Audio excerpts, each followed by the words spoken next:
Assalamualaikum warahmatullahi wabarakatuh, murid-murid ustazah sekalian. Waalaikumsalam, Ustazah. Apa khabar? Kabar baik, Ustazah. Dah bersedia untuk belajar? Dah, Ustazah.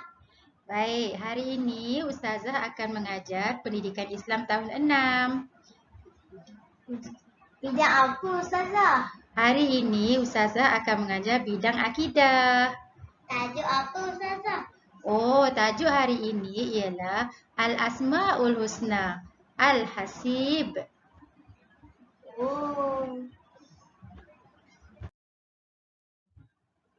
Baik, sebelum kita mulakan pembelajaran, mari sama-sama kita membaca doa belajar. Bismillahirrahmanirrahim. Allahumma ftah alaina hikmataka wanshur alaina min khazaini rahmatika ya arhamar rahimin. Rabbi shrah li sadri wa yassir li amri wahlul 'uqdatam min lisani yafqahu qawli. Amin.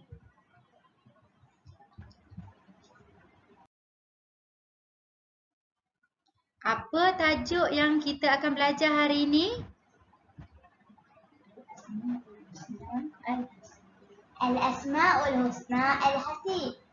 Baik, objektif pembelajaran kita pada hari ini, di akhir pembelajaran nanti murid akan dapat menerangkan pengertian nama Allah Al-Hasib, menerangkan maksud meyakini nama Allah Al-Hasib, menghuraikan dalil naqli nama Allah Al-Hasib, menganalisis kesan meyakini nama Allah Al-Hasib dalam kehidupan harian, membuktikan nama Allah Al-Hasib melalui dalil naqli lain yang terdapat dalam Al-Quran, merumuskan kefahaman dan keyakinan tentang nama Allah Al-Hasib sebagai asas dalam tindakan harian. Baik, boleh kita teruskan? Boleh, Ustazah. Bagus. Baik, mari kita lihat buku teks pendidikan Islam, muka surat 88. Pelajaran 8, Al-Asma'ul Husna, unit 1, Al-Hasib. Mari perhatikan dan fikirkan. Ustazah akan membaca firman Allah Subhanahu Wa Taala surah An-Nisa ayat 86. Dengar ya. Baik, Ustazah. A'udzu billahi minasyaitonir rajim. Bismillahirrahmanirrahim. Wa idza huyitum bitahiyyatin fahayyu bi ahsana minha aw rudduha. Innallaha kana ala kulli syai'in hasiba. Sadaqallahul azim. Maksudnya, dan apabila kamu diberikan penghormatan dengan sesuatu ucapan hormat seperti memberi salam, maka balaslah penghormatan itu dengan yang lebih baik daripadanya. Atau balaslah dia dengan cara yang sama. Sesungguhnya Allah sentiasa menghitung tiap sesuatu. Murid-murid faham apakah yang dimaksudkan dengan maksud ayat di atas? Faham, Ustazah. Apa yang kamu faham? Maksudnya, kalau kita diberi penghormatan dengan suatu ucapan hormat, maka balaslah penghormatan itu dengan yang lebih baik. Contohnya? Hana memberi salam. Assalamualaikum, Salwa. Salwa jawab. Waalaikumsalam warahmatullahi wabarakatuh. Bagus. Maksudnya, cara menjawab salam yang paling sempurna ialah Waalaikumsalam warahmatullahi wabarakatuh. Kita teruskan ya. Baik, Ustazah. Seterusnya, Kita lihat pengertian nama Allah Al-Hasib. Erti Al-Hasib ialah Allah Maha menghitung setiap amalan dan perbuatan kita sama ada baik ataupun tidak baik pada setiap masa dan tempat. Al-Hasib juga memberi erti Allah Maha mencukupkan keperluan hamba-hambanya. Setiap amalan dan perbuatan kita akan diberi balasan yang setimpal olehnya. Apakah nilai yang dapat kita perolehi daripada pengertian nama Allah Al-Hasib tadi? Nilainya ialah menjauhi kemurkaan Allah. Bagus. Kita hendaklah sentiasa menjauhi kemurkaan Allah kerana setiap apa yang kita lakukan akan dihitung oleh Allah Subhanahu Wa Taala.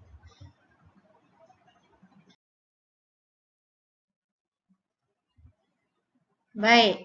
Apakah hukum beriman dengan nama Allah Al-Hasib? Hukumnya adalah wajib. Bagus.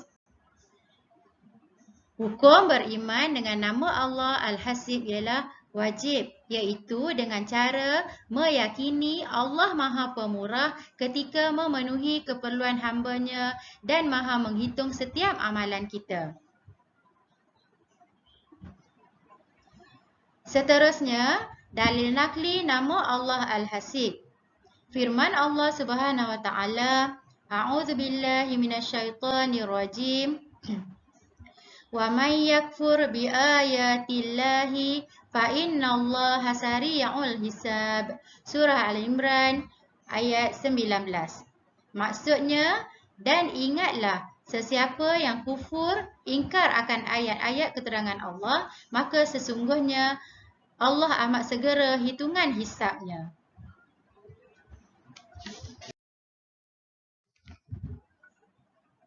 Baiklah murid-murid, seterusnya kita lihat kesan meyakini nama Allah Al-Hasib. Di sini terdapat beberapa kesan. Yang pertama, membanyakkan amalan. Yang kedua, bersegera melakukan amalan kebaikan. Yang ketiga, menghargai masa dengan melakukan perkara berfaedah. Yang keempat, meninggalkan maksiat. Yang kelima, bersyukur dengan segala pemberian Allah. Dan yang keenam, hidup disayangi Allah. Baik, kita hendaklah sentiasa menghargai masa dengan melakukan kebaikan. Apakah contoh kebaikan yang boleh kita lakukan? Solat. Menolong ibu bapa. Okey, bagus. Itu antaranya ya.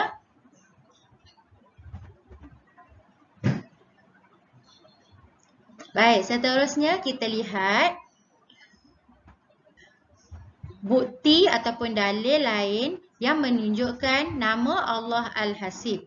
Allah berfirman maksudnya, maka sesiapa berbuat kebajikan seberat zarah, nescaya akan dilihatnya dalam buku amalannya. Surah Az-Zalzalah ayat 7.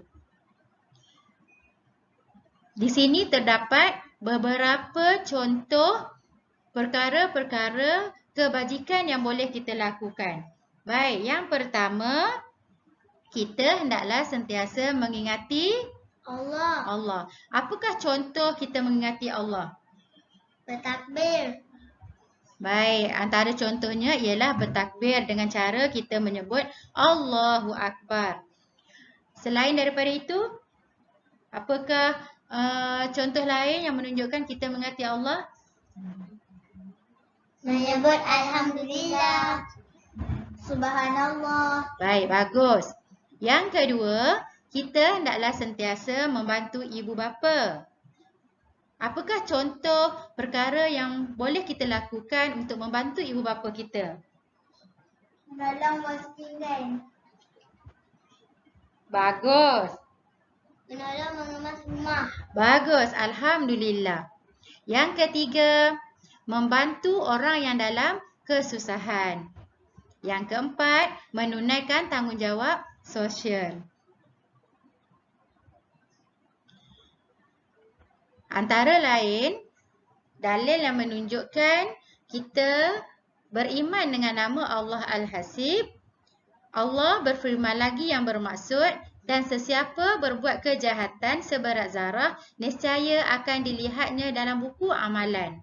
Surah Az-Zalzalah ayat 8. Baik, antaranya ialah kita tidak boleh mudah putus asa. Kita hendaklah sentiasa berazam dalam diri kita supaya sentiasa bersungguh-sungguh dalam melakukan sesuatu. Contohnya kita mengatakan, satu hari nanti saya mahu berjaya seperti dia. Yang kedua, kita tidak boleh mengambil hak orang lain. Yang keempat, apa dia? Kita hendaklah sentiasa membantu orang tua. Okey. Kita hendaklah sentiasa membantu ibu bapa.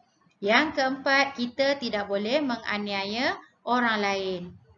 Jadi kita kena elakkan perkara-perkara ataupun kita hendaklah sentiasa mengelakkan daripada berbuat perkara yang jahat ataupun perkara yang tidak baik. Kita hendaklah sentiasa menghargai usia dengan menjauhi perkara dosa. Baiklah murid-murid, kita teruskan sedikit lagi. Bukti-bukti nama Allah Al-Hasib. Apakah buktinya? Yang pertama, adanya hari kiamat. Apakah hari kiamat? Hari pembalasan. Bagus. Iaitu hari pembalasan untuk diadili perbuatan setiap manusia. Yang kedua, diciptakan syurga sebagai ganjaran kepada orang yang soleh. Siapa nak masuk syurga? Saya. Alhamdulillah. Yang ketiga, diciptakan neraka sebagai balasan kepada orang yang ingkar. Yang keempat, malaikat Raqib dan Atid ditugaskan untuk mencatat amalan baik dan buruk. Yang kelima, adanya mizan iaitu neraca timbangan amalan. Dan yang keenam, penciptaan alam yang memberikan manfaat kepada manusia.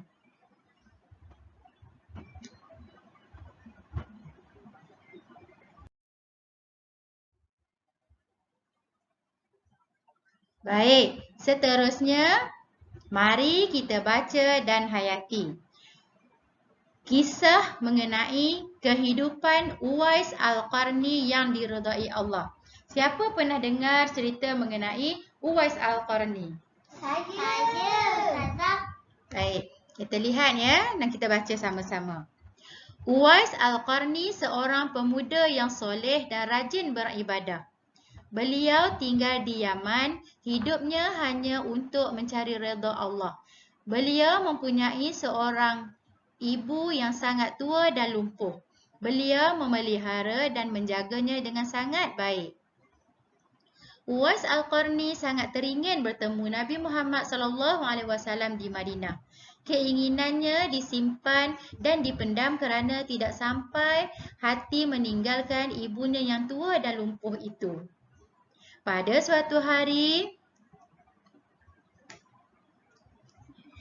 Ibu, izinkan saya bertemu dengan Rasulullah. pergilah wahai anakku, temui Rasulullah SAW. Apabila telah berjumpa baginda, segeralah pulang. Begitulah permintaan Uwais Al-Qarni kepada ibunya. Ibunya izinkan ataupun tidak? Izinkan. Okey. Uwais bersyukur dan meminta bantuan daripada jiran-jirannya untuk menjaga ibunya. Beliau segera bertolak ke Madinah yang terletak ratusan batu dari Yaman. Sesampainya di rumah Rasulullah SAW, baginda tiada di rumah kerana berada di medan perang. Uwais sangat sedih kerana hajatnya bertemu Rasulullah SAW tidak tercapai. Beliau bergegas pulang ke Yaman sebagaimana dipesan ibunya. Sesungguhnya keimanan Uwais terhadap nama Allah Al-Hasib membuatkan beliau berusaha menjadi anak yang soleh dan mentaati perintah Allah. Siapakah Uwais Al-Qarni? Seorang pemuda yang soleh.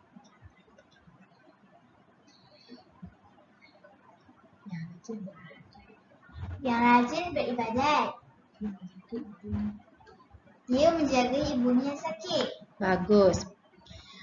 Baiklah, rumusan pembelajaran kita pada hari ini, kita wajib beriman dengan nama Allah Al-Hasib dengan cara berhati-hati pada setiap perbuatan kita dan menjadi manusia yang bersyukur.